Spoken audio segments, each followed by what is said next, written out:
Hey everyone, Jamie Phillips here, Action Auto Parts on a Monday morning at the local metal distributor, manufacturers, whatever you want to call them, and getting stuff for the roof of the little building there. And then got, yeah, Going on your panel? yeah, you can put it on the panel, it'll be fine though. Yeah, that'd be fine. I'll watch it.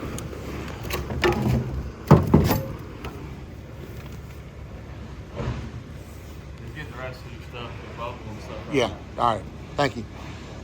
So anyway, I got the metal for the roof of the building, and it's going to be that sage green with a charcoal gray trim.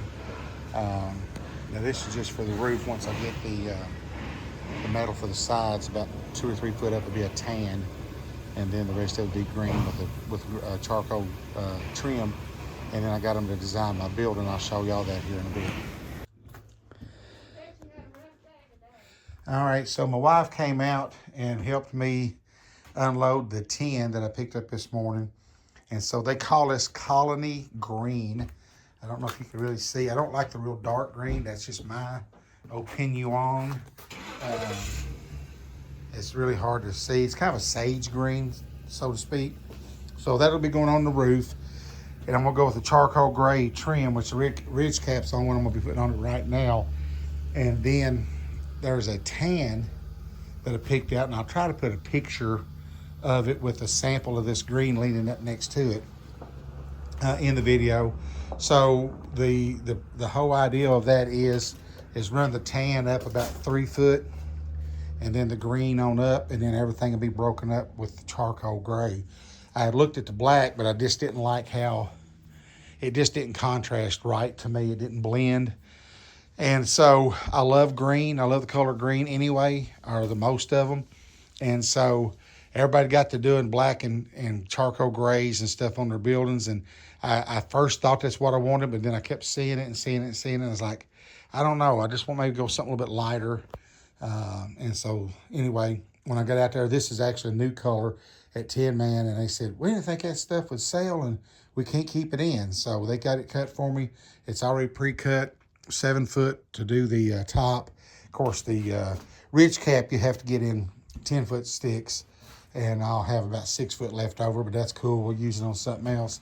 And then I got the green screws for all of that, and then I got a bag of the gray for the trim. So all of this goes together, should come out pretty good, I think.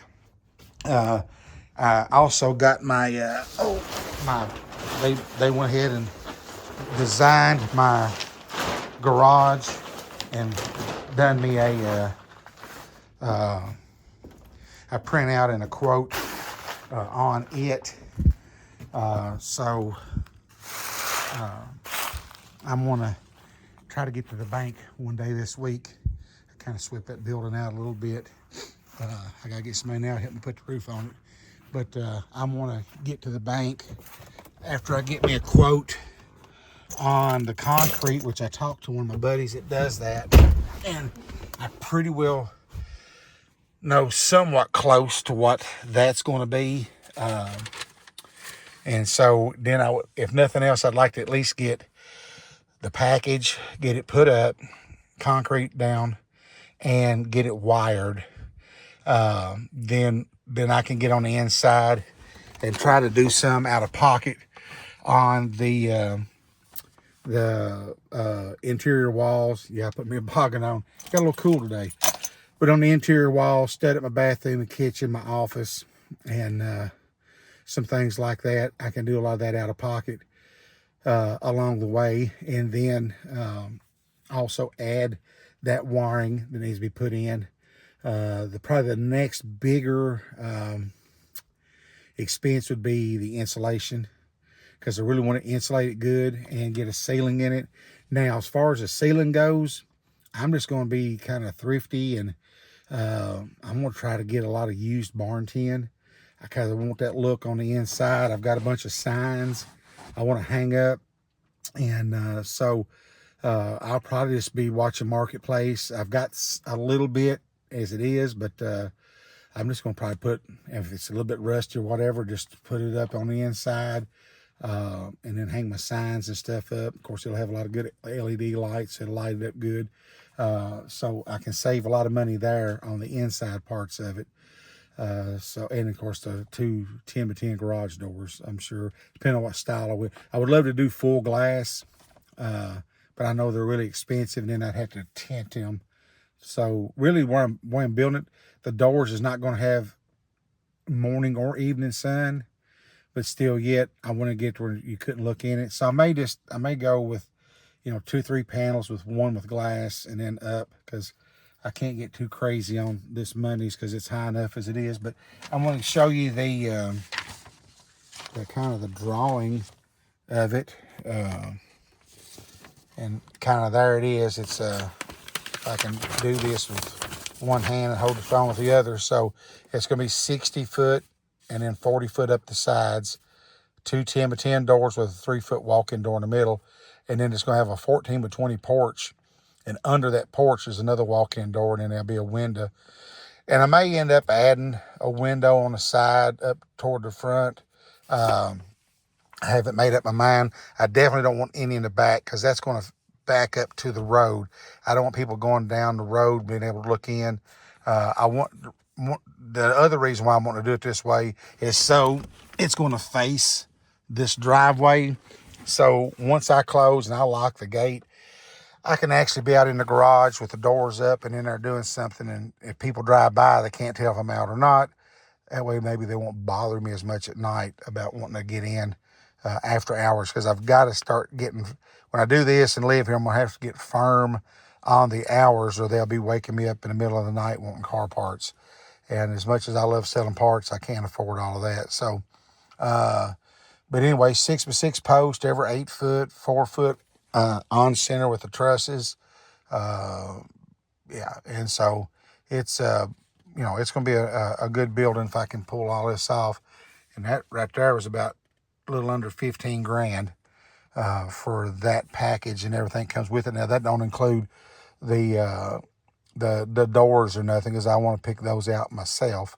But it'll give me the garage that I've wanted since we bought the place, and so I think will give me plenty enough room.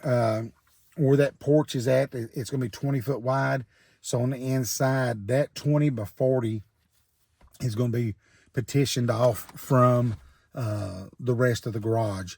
And that'll have my office in the back corner, a bath, and a kitchenette type thing. And then the rest of it's going to be showroom. And so I'm going to, I've got my shirts, my 606 Retro Designs. I've got all kinds of shirts. I've just not been able to market them because I'm out here so much. So I want to be able to have a little clothing section, start doing more merch with some hats and shirts and things like that for Action Auto Parts. Also, it'll be a good place for me because I have done this at my house before, and it actually worked pretty good.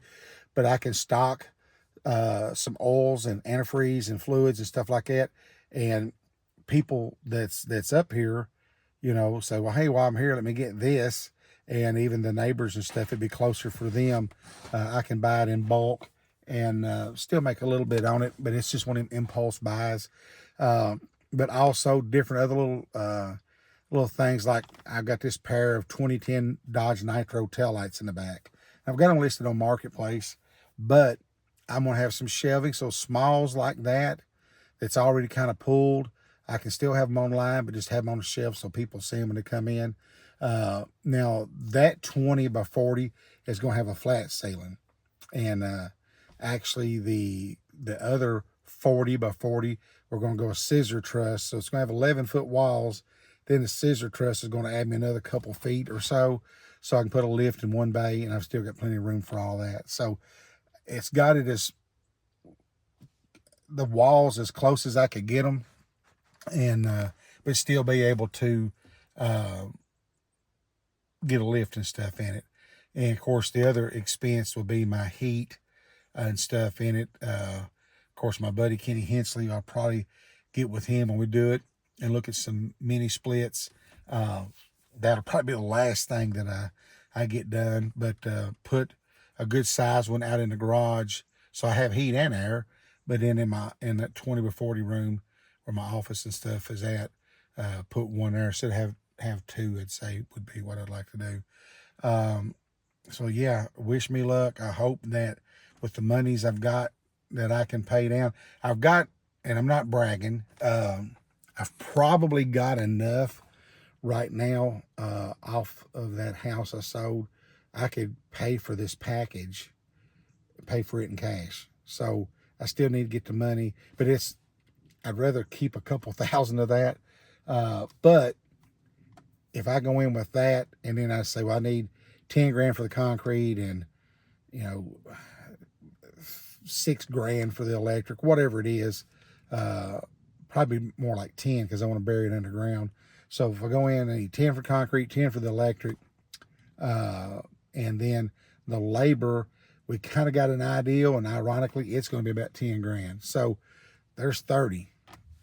And so if I can go in with 12, 13,000 and refinance the farm, because it was on a 20-year note, but locked in for 5, and we're into the 4th year of it. So it's going to have to be redoing it anyway. And I've done a lot of improvements out here since I bought it. So if I can get it redone, add that in and put it on another 20 with it locked in for 5, then we get everything out here to where I can put the place up where we live for sale. We got some pretty good equity in it. And so when it sells, pay that off, and I should have a big chunk to build a house. And hopefully, if I build it small enough, play my cards right, maybe not even have to borrow no money on the house. If so, very little. And then that would be the last time kind of redo it maybe again and get everything all added together. I just got to go talk to my loan officer and see what she thinks. But so that's kind of it. I'm going to wrap this up. Crystal's done went back home. I'm going to get home. I know I've said it before, but man, my daggone back is just tearing me apart. It feels pretty good when I get started in the mornings, but by evening, night, especially unloading this stuff and cleaning that building, it's hurting pretty good. So I'm going to go home and relax and eat me some kind of supper. But she messaged me and I said, I'm trying to get this metal off, but I think I'm going to need help. And the way it was up on my tailgate and bundled together, it was just too hard for me to try to do it by myself. If I could have got it lifted up enough and got the tailgate down, then I might would have tried it, but I really didn't need to. So, 16 pieces is pretty heavy, but anyway, we got it off. That's the main thing. Plus, she wanted to see the color. Anyway, and I'll go back and look for that picture that shows the tan with the green and the gray. You didn't see the gray. So help me out. Give me a thumbs up. Leave a comment, please, and subscribe. And I'm ever so thankful for each and every one of you that do watch and that does comment, that does hit the like button. And, of course, all of you that subscribed. It means the world to me. So I appreciate all that. Y'all, like I said, do all that for me, please. And I'll catch you in the next one.